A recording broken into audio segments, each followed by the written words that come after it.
Deer hunting is huge in Texas. So when we heard about a study that found widespread COVID-19 infections among white-tailed deer, it got our attention. Janelle Baluta is talking to the researchers about what this means for hunters.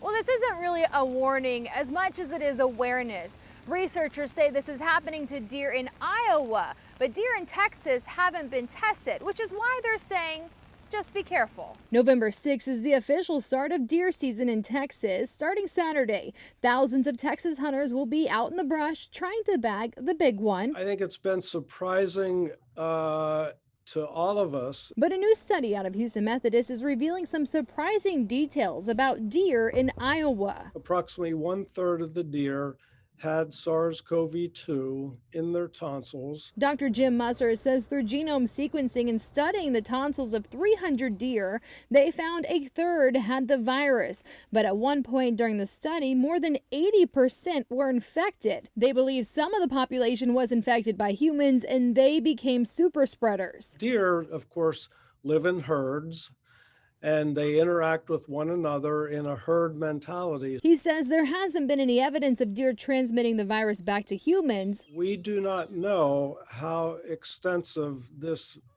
problem may be in Texas deer. We just don't know. But says just be aware and maybe wear a mask. I think it would be prudent to be careful when you're field dressing your deer, gutting it and cleaning it and so forth, just to be aware that there could be a problem here. Texas Parks and Wildlife says they are not testing deer for COVID-19, but they want hunters to be mindful of another illness, chronic wasting disease, a progressive and fatal neurological disease found in deer, elk, and moose, and say hunters should have their harvest tested even if they aren't in a mandatory testing zone.